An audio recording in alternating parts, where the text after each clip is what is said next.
Good morning, everyone. Thank you for being here. I'm sorry to be a few moments late. We'd like to start this press conference right now. This is the closing press briefing for the third round of the Transatlantic Trade Investment Partnership negotiations. I'd like to introduce Ignacio Garcia Barcero and Dan Mullaney. They will both make opening statements, and then we'd like to open up to your questions. We do ask that you limit your questions to one per outlet so everyone gets a chance to ask a question. And we also ask that you limit your follow-up questions. I will open the floor to Dan Mullaney now. Thank you very much. Thank you very much, Anne. And good morning, everybody. And thank you very much for joining us as we report on the third round of the Transatlantic Trade and Investment Partnership negotiations, or TTIP, as we call it. As I said, we're now approaching the end of our third and final round for 2013 in these negotiations, so it's a good time for us to review where we are. To recall, we began our negotiations this year in July with a week-long set of negotiations within a few weeks of the administration's having completed its consultations with Congress, and within a few weeks of the Commission having received its mandate from the Council. We had a week-long set of negotiations. We had 24 different negotiating groups discussing the wide range of areas that we would anticipate would be part of a comprehensive trade and investment agreement. Each of the groups compared their approaches to each of the different areas, looked for areas of convergence, identified areas of divergence, and made plans for follow-on work into the second round. The second round happened in Brussels and in video conferences during the week of November 11th. And at that stage, the negotiating groups continued discussing their ideas and began to talk about specific negotiating proposals. So during the third round this week, the negotiating groups have been meeting on, again, virtually all of the areas that we would anticipate would be covered in the TTIP. And just to recall, these areas include market access for industrial and agricultural products, and of course the rules of origin for those products. We had the regulatory and standards group, which focused on technical regulations, sanitary and phytosanitary regulations, primarily in the area of food safety, regulatory coherence, and particular sectors. We also discussed investment and services, including in the areas of telecommunications, electronic commerce, cross-border services, and financial services. And we covered government procurement, intellectual property, labor, environment, state-owned enterprises, one of the issues of global concern, small and medium-sized enterprises, localization barriers to trade, competition, raw materials and energy, and legal and institutional issues such as dispute settlement. So in each of these areas, the negotiating groups were fleshing out the earlier proposals and discussing new text and other proposals. In several of the groups, the teams were also continuing their discussions on what we call the architecture of the agreement. That is, how issues we are addressing in each of these negotiating groups would be reflected in the text of an agreement, how they would work together, how these different areas would relate to each other. In the regulatory area in particular, we are continuing our discussions of the various ways to facilitate the development of regulations on both sides of the Atlantic that both achieve the regulatory objectives, for instance, our chosen levels of environmental protection, consumer protection, and health, but also minimize or eliminate the costs and barriers to trade and investment that are caused by unnecessary divergences in these regulations. So we are continuing to undertake work, this regulatory work, across several intertwined areas, including horizontal or cross-cutting approaches to a wide range of regulatory and standards-based activities, such as mechanisms or procedures that promote transparency, that promote participation, that promote accountability, as well as more specific discussions of the range of tools available to reduce unnecessary cost differences in particular sectors. A major source of growth of jobs that this agreement produces will be the elimination of tariff barriers to trade.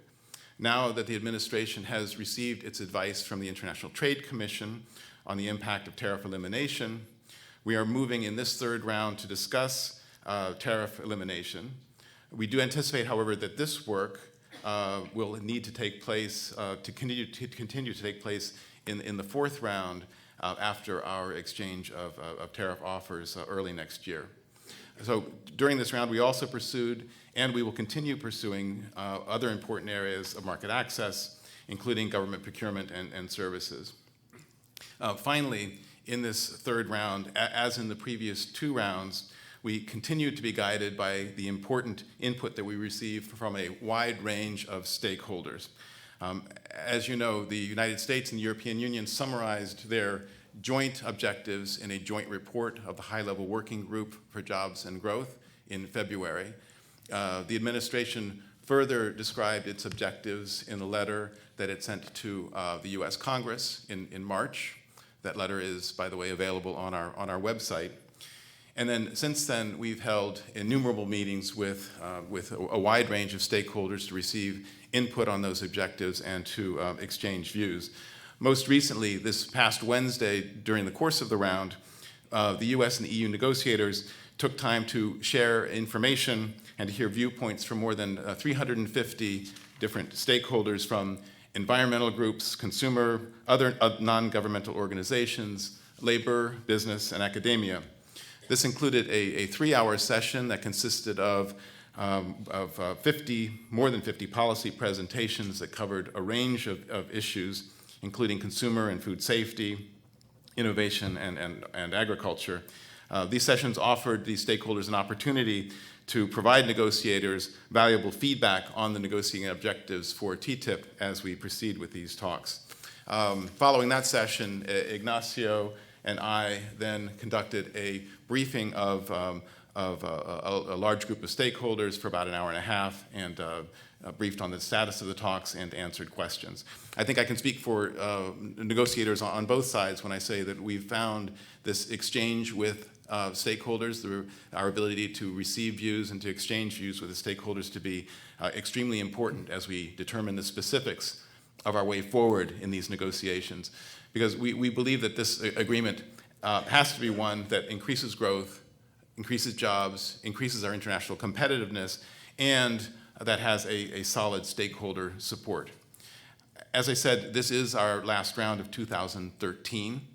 In early 2014, we anticipate taking stock at a political level of what we've accomplished so far this year, and planning on what we need to do to move this negotiation forward in the year 2014.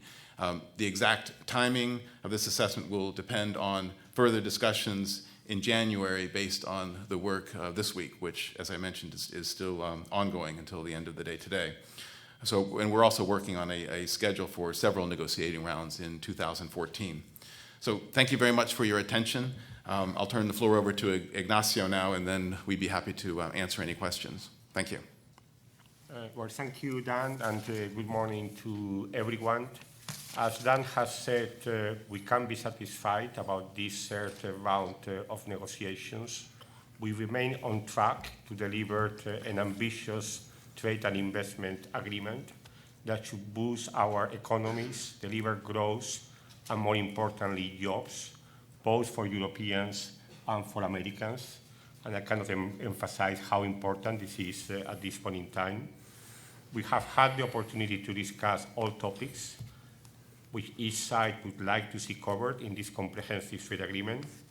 This has been possible because of a very strong mobilization of our teams, including a very active participation of regulators from both sides. As we move forward towards the next negotiating rounds, I would like to emphasize a few considerations. On market access, I think it is critical that we maintain both sides a high level of ambition on all the three components of the market access agenda, that is to say, on tariffs, on procurement, and on services and investment. On regulatory issues, progress should be achieved across the board, both on the so-called horizontal issues and on specific sectors. On rules, By the next round, we should be able to intensify our work and our discussions on a range of important issues, such as competition policy, trade-related aspects of energy and raw materials, sustainable development, including labor and environment, and of course, there are others, trade facilitation, etc. And I would like to highlight that it will be critical that the TTIP achieves real and improved benefits for the small and medium enterprises, and that this is reflected throughout the agreement, but also in a specific chapter dealing with SME-related issues. We anticipate a political stock-taking early next year that would help to give us guidance on the way forward. It is very clear for us that this is not a routine trade negotiation. This agreement needs not just the strong support from all stakeholders, it needs, and in fact it cannot be done without the direct involvement from stakeholders. This is because of the nature of what we have set out to do, with an ambition behind the border regulatory agenda. The regulatory component of this negotiation in particular requires us to develop a much more substantial process of a stakeholder consultation. We have engaged again this week, and Dan has referred to this, with a very broad range of stakeholders.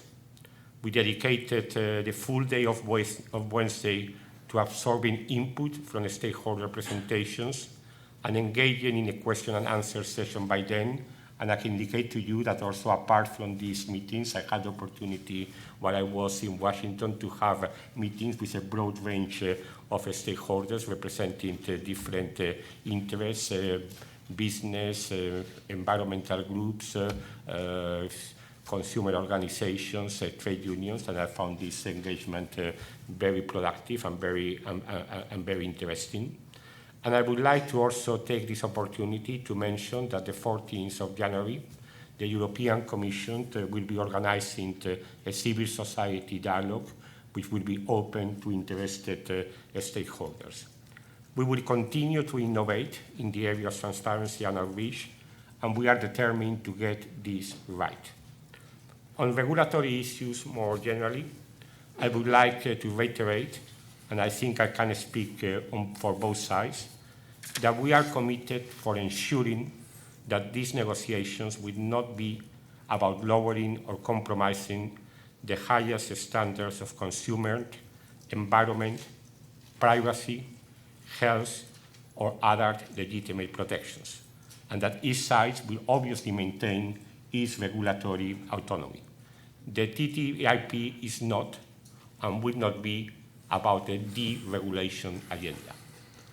Last but not least, as the European Union chief negotiators, I'm very pleased to announce that we will be organizing the next negotiating round, which will take place in Brussels at a date that we hope to be able to communicate to you very soon. Thank you. So we're happy to answer any of your questions.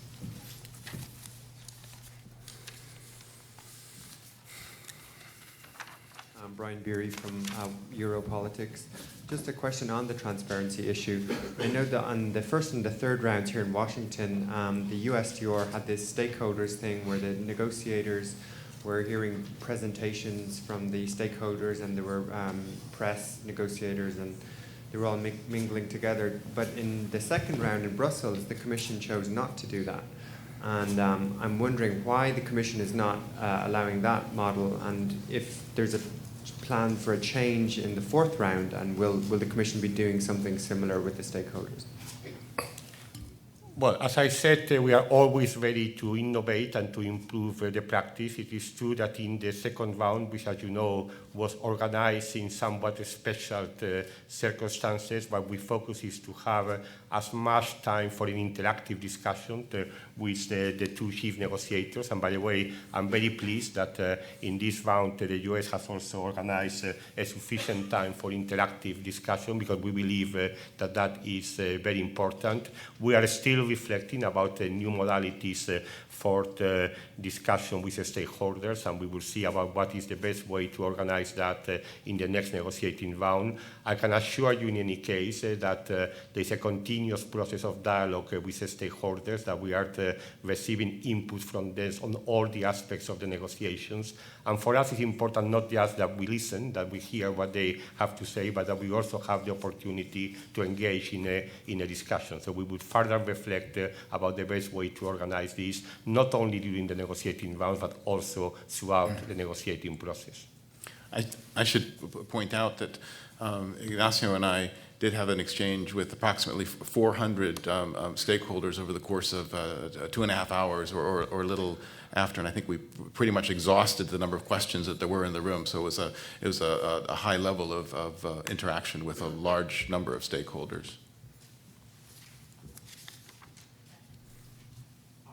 Ben Hancock from Inside US Trade. Wanted to touch a little bit on the sectors.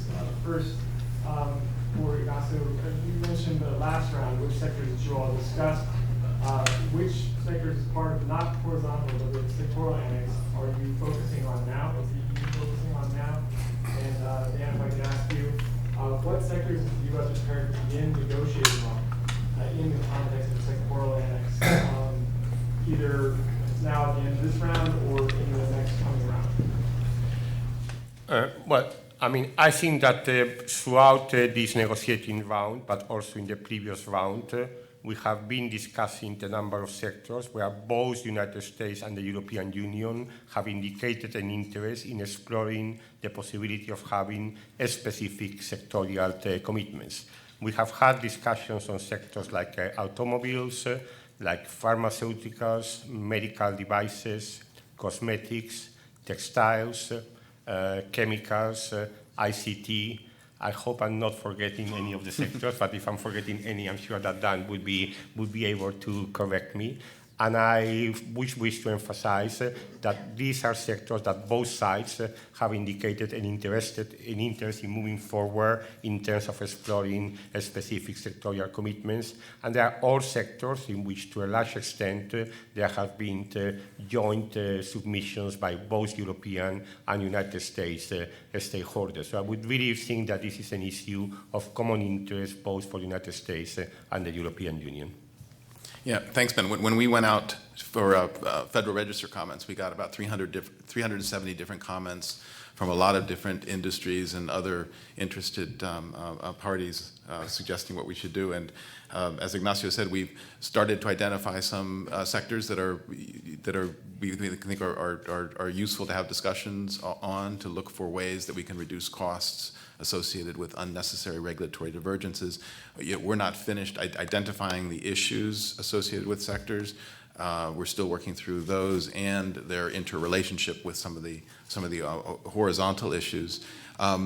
You mentioned sectoral annexes, and it's worthwhile emphasizing that some of the discussions that we'll be having will be, as I mentioned, over the architecture of the agreement and how we actually reflect the work that we do in the sectoral component physically in an ultimate agreement is still to be determined, annex or other. But we're continuing to work forward. There's certainly not at this point a closed list of sectors or of sectoral issues. Yeah. And let me emphasize that also from a point of view, in no way we are talking about a closed list. We are still looking into the possibility of looking into some other sectors where there might also be opportunities to do sectorial work. So I think as the negotiations progress, we may well decide to look into other areas.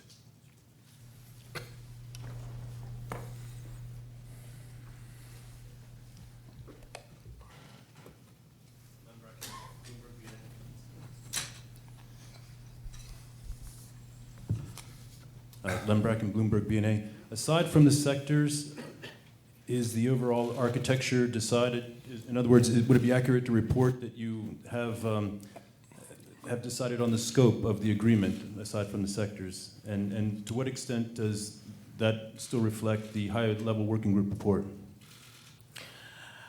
I would say that the overall scope and the overall set of objectives remains the same. As I mentioned this week, we did have virtually all of the negotiating groups meeting on the range of issues. So I think the scope of what we hope to achieve is reflected in the high-level working group report and in our letter to Congress. I think still remains valid. Yeah. No, let me confirm that obviously everything which is in the high-level working group report is very much part of our discussions. Of course, as the discussions progresses, one will need to take some decisions about the architecture, where certain issues should be a chapter. There are many issues which still remained open, and I think that is something that as we progress in the negotiation, we will progressively determining these issues. Yeah.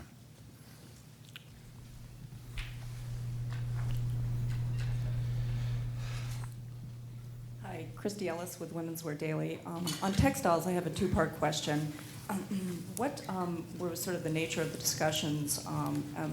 At what stage are you in terms of perhaps a rule of origin? Have you exchanged offers, or is this still early in the process?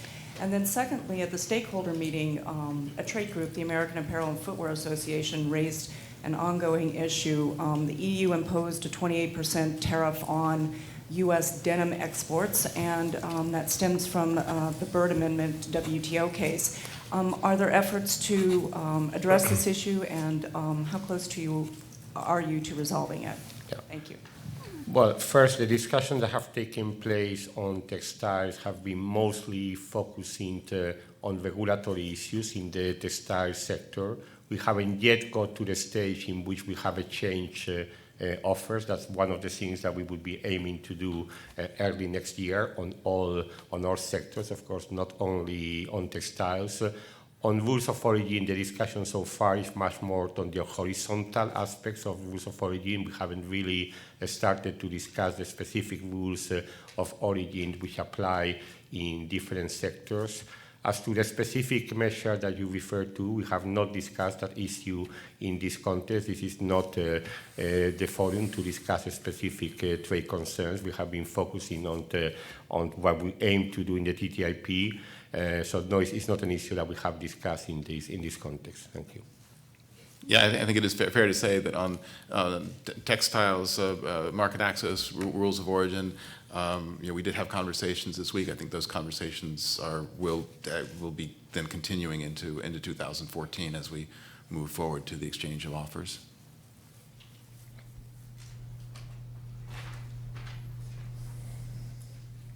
Krista Hughes from Reuters. Just a follow-up question to your comments earlier about the specific sectors you're focusing on.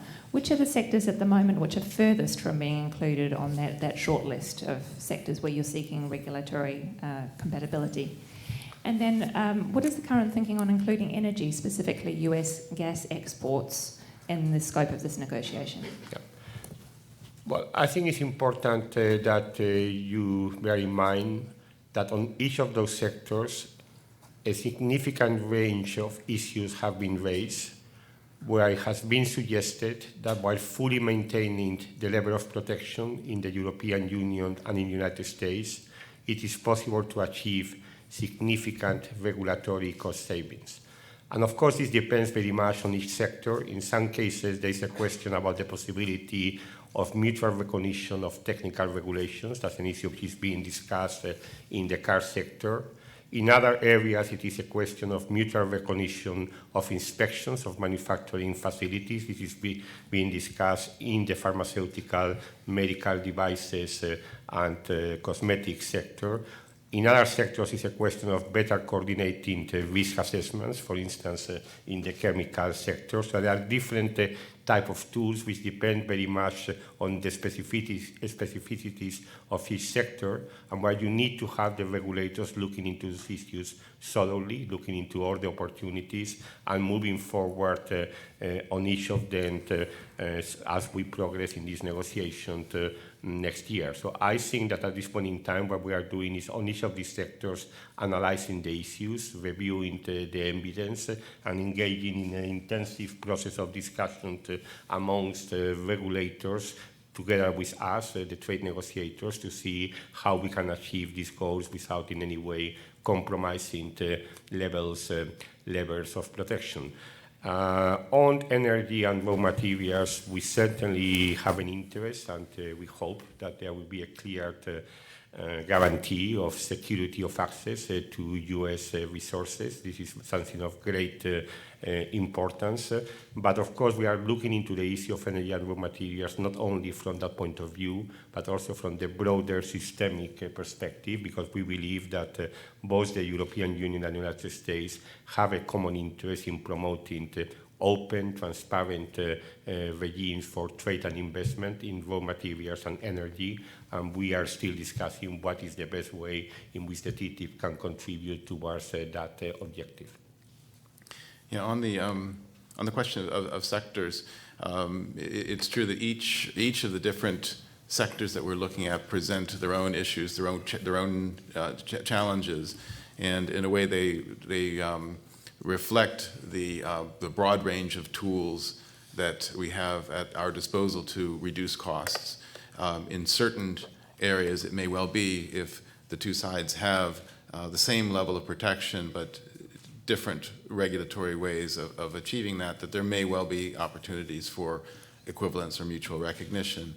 In other areas, the focus may be more on whether you can have a recognition of conformity assessment results and arrive at a point where a product can be tested just once and not twice before it comes into the markets. In other areas, it might be a question of sharing information and analyses of products. So, each sector, sort of the nature of the sector, each sector can present its own issues that are above and beyond the horizontal issues identified, and so it's difficult to say which sector is further along, which sector is further behind. I think they're all moving forward, and all the parties are engaged in trying to find solutions to reduce costs due to divergences. On the gas export issue, in the United States, we have a regime where exports of natural gas are deemed in the public interest if to a trading partner with whom we have a free trade agreement that provides for national treatment in natural gas area. Other partners, there's a presumption that exports are in the national interest. So I think this negotiation can offer opportunities for increased trade, but of course, ultimately, whether trade actually takes place is going to depend on the customers and the pricing and the private sector actors.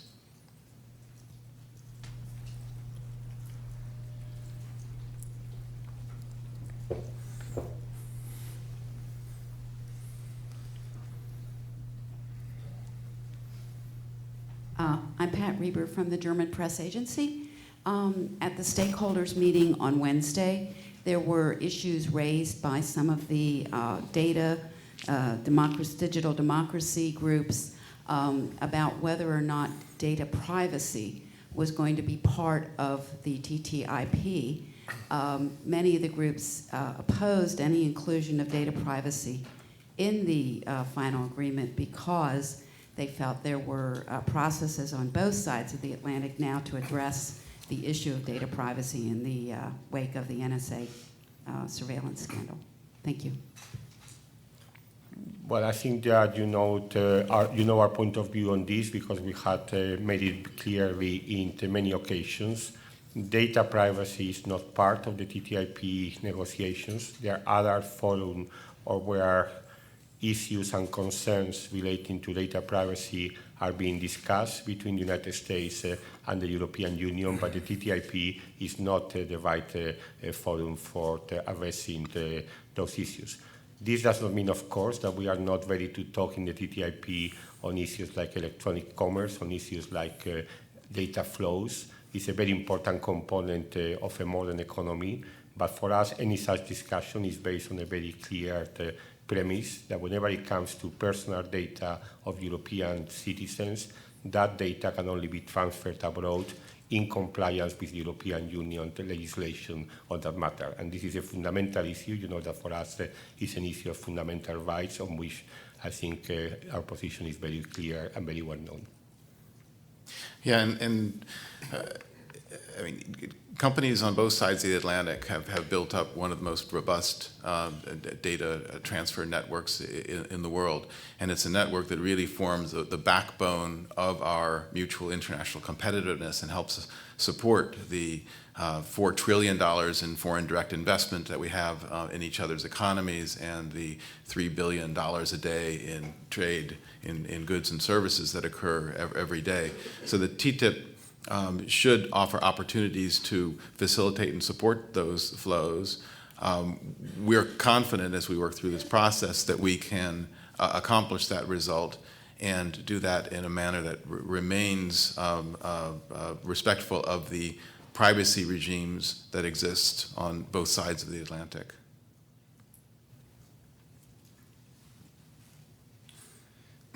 It's Cole Stengler from Indies Times Magazine. You mentioned a lot, you were talking about the stakeholder meetings on Wednesday, and I spoke to some of the stakeholders there, mostly from environmentalists, labor groups, consumer advocacy groups, who mentioned that really the stakeholder meetings are really no substitute for full transparency, which in their eyes is releasing the draft text after each round. So why not just do that after each round? Why not release the full text to the public so that stakeholders know, so that the press knows, so that the public can know what's being negotiated? Oh, you want to take it first?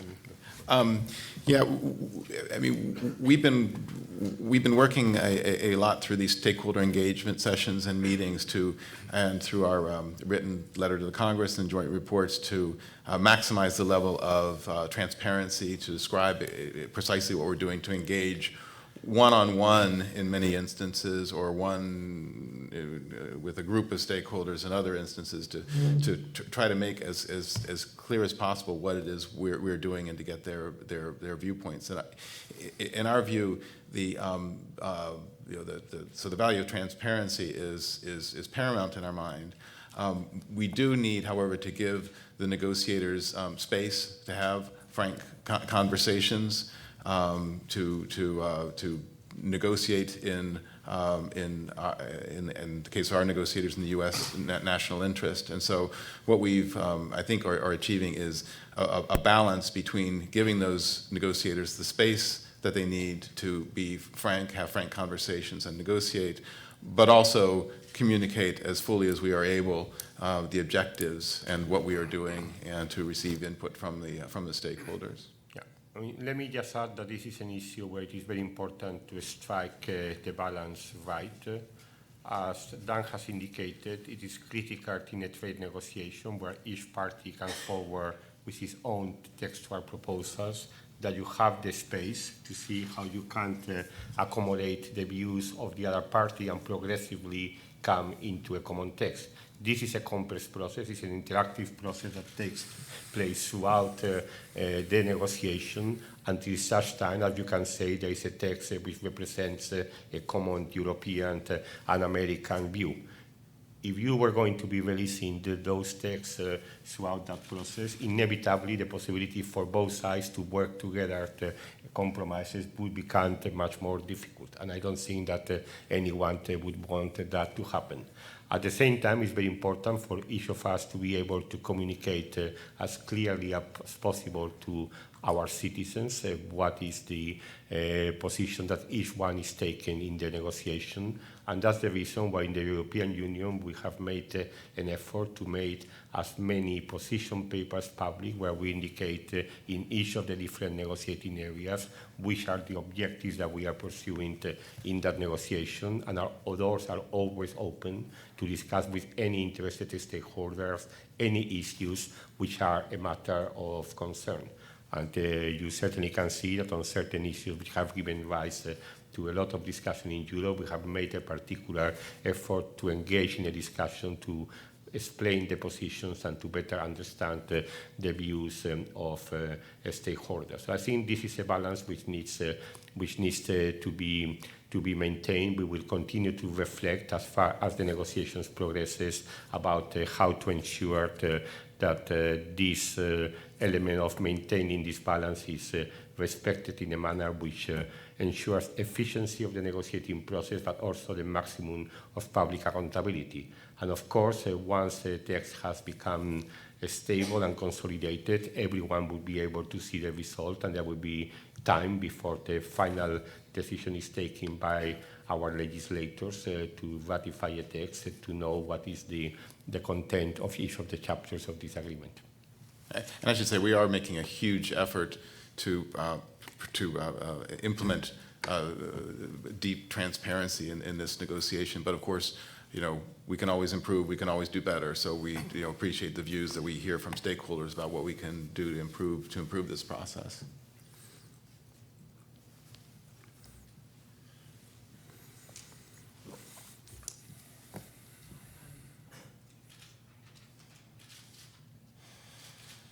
Hi, I'm Jeremy Torchman with AFP Newswire.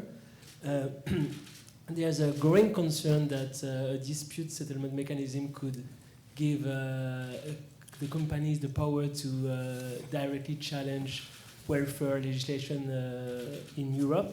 Do you think that those fears are legitimate? Thank you.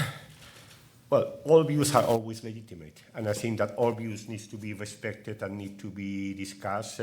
I referred just previously that on certain issues where concerns are being expressed by different groups in the European Union, but also in the United States, we are certainly making a big effort to discuss those concerns and to see what is the best way to address them. Now, on the substance of what you are saying, I think it's important to be clear. Investor-to-state dispute settlement is not something new, which is being invented in this negotiation. There are, at this point in time, 1,400 bilateral investment treaties which have been concluded by the member states of the European Union, all of which include an investor-to-state dispute settlement mechanism. And 9 of our member states already have those treaties with the United States. Now, that is the current reality. What we are discussing in the context of this negotiation is whether it is possible to improve the regime precisely to ensure that non-discriminatory regulatory measures cannot be successfully challenged under an investor-to-state dispute settlement system. You need to strike the right balance between the protection of the investor and the need to ensure that there is no threat to the non-discriminatory regulatory measures that both the United States and the European Union value. And by the way, I should note that although the consent is many times expressed because of some cases which have been launched, despite the fact that we have these 9 treaties between member states of the European Union and the United States for more than 20 years, there has not been a single case in which a regulatory measure of one of those member states, or indeed of the European Union, has been successfully challenged. There was only one case that was lost, but it didn't relate to something which could be described as a legitimate regulatory measure.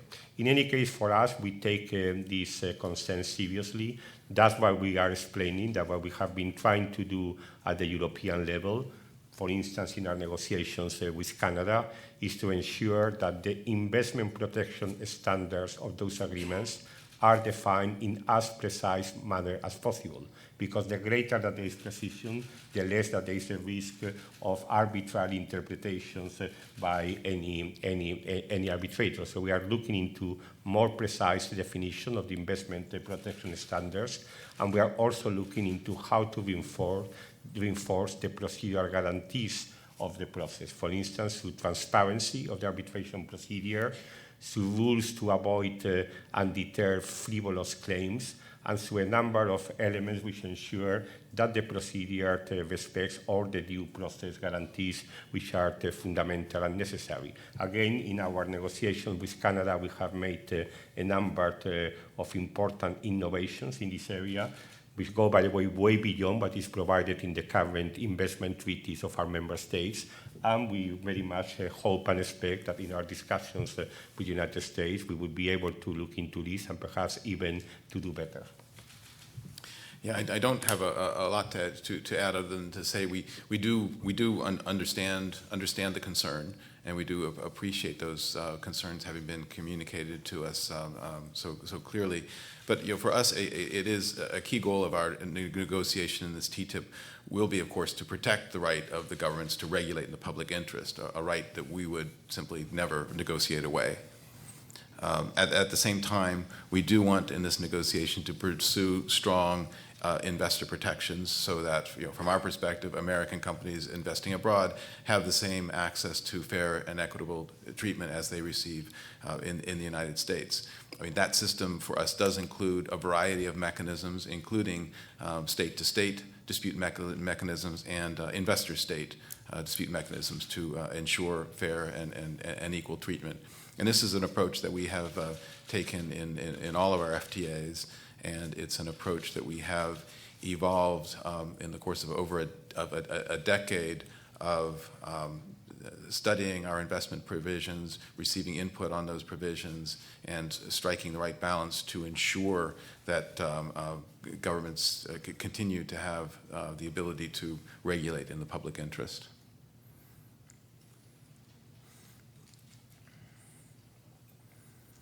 Hi, I'm Hillary with ARD German Television. I have a question on the timetable, more for the U.S. side in this case. What is the hope for pushing things through in 2014? We have midterm elections upon us, and we need a TPA to be issued to the president. What are our hopes and concerns there? Yeah, focusing on your last question, we it's very important to us to be able to bring home international agreements that we have Trade Promotion Authority or TPA, and we are working with Congress to get that authority. It helps us define our objectives with Congress. It lays out the processes, the procedures that we need to follow to put one of these agreements in place. So it is very important. So we're very hopeful that we will be getting that authority in the near term. In terms of the overall timetable, as I suggested in my initial comments, within a couple of weeks of being able to, we began the negotiation. Pretty much as quickly as one could, we had a second round, and we worked very closely intersessionally between the rounds to make progress, both between the first and second round, and then between the second and third round. So we're committed to moving very quickly on this. But the main important thing for us is to get it right. So we're working hard, we're moving quickly, but we don't want to sacrifice the ultimate quality of the agreement, because at the end of the day, we have to be able to point to an agreement that actually does increase growth, jobs, and international competitiveness. So we don't have a timetable, except we want to move quickly and we want to get it right. Well, I agree with Dan on what he has said on the timing.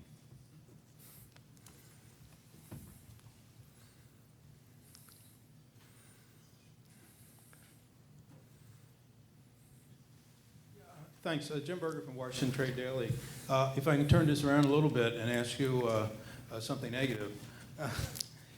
Has there been any discussion between you two or even your bosses on what may not be possible in this agreement? So when you get to the final hurdle, it's not as high as it looks now.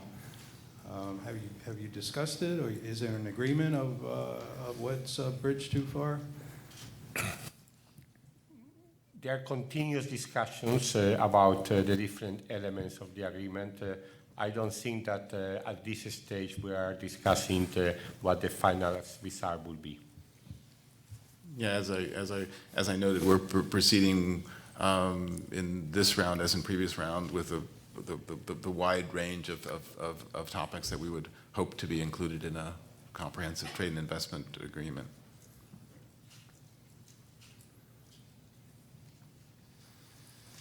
Hi, Ira Tynowitz from MLEX. First, just a quick comment before my question, which was I was a little bit confused on Wednesday about why your briefing of stakeholders that followed their briefing of you was closed to the press if you were trying to increase transparency. But my real question is more about the timetable for deciding what you're going to decide. That is, when would you expect to decide on the sectors, to reach an agreement on what sectors you're going to deal with, and when would you from that point, how much far longer would you expect to go to reach it? Are you hoping to reach an agreement this year?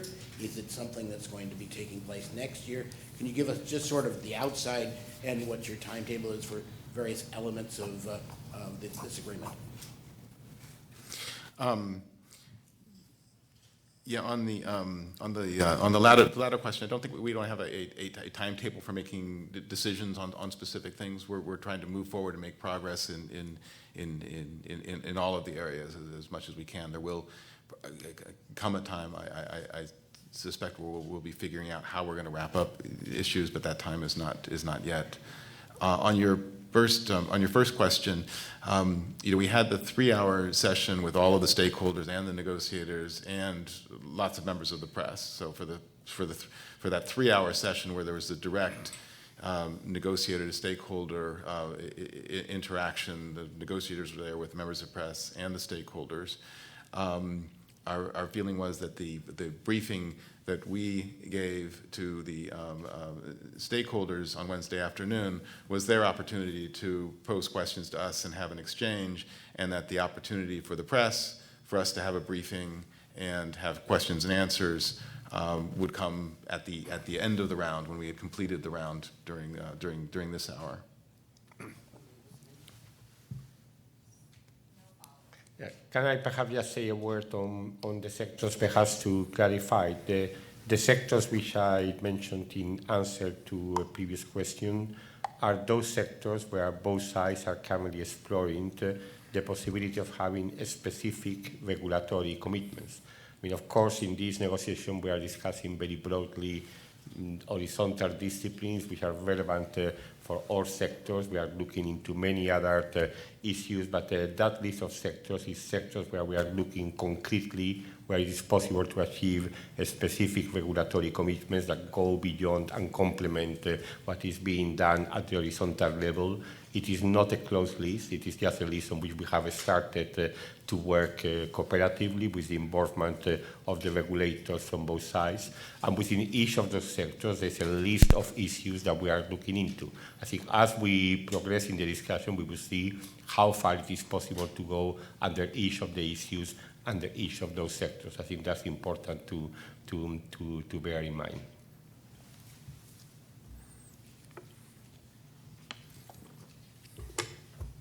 Yeah, this is Adam B. Sudi from Politico. I had a question for Mr. Becerra. The Commission this week released a draft regulation on restricting products from cloned animals. And can you tell us to what extent that issue will find its way into the trade agreement, into the trade negotiations? And can you elaborate more on some of the food safety issues that you discussed this week? Well, on the specific proposal that the Commission has presented, no, there's not an issue which we are discussing in these negotiations. Of course, we are always ready to listen to questions, comments about our initiatives, but it's not an issue that as such we are discussing in these negotiations. I mean, on food safety, I think there were good discussions between the two teams. We are looking into what could be the elements of an ambitious SPS Plus chapter. We still are looking at this more at the conceptual level. Each side explaining to the other what are the objectives that they would wish to achieve within this SPS Plus chapter. And there are also conversations about how to try to facilitate and to solve specific issues, all in full respect of each side's legislation and regulatory framework. So I think there were good discussions on these topics, but as I said, the specific issue that you referred to is not an issue that has been discussed. Yeah, I would say maybe I'll just elaborate a bit. We did undertake in a high-level working group to address these sanitary and phytosanitary or SPS measures. It's mostly related to food safety. And what we said we would do would be to explore ways in which we could explore SPS plus aspects for disciplines that go beyond and elaborate on the current WTO requirement that food safety measures be based on science, be based on risk assessment. So what we're discussing in this during these rounds is the various ways that we can focus on some of these requirements, focus on some consultative mechanisms that we can put in place to have our regulators work together to achieve, say, SPS plus disciplines on these food safety measures. The United States and Europe have two of the best food safety regimes in the world, and by cooperating together and agreeing on cooperative measures where we can both achieve our appropriate level of protection, using appropriate science, using appropriate risk assessment, I think we can both gain on the food safety area.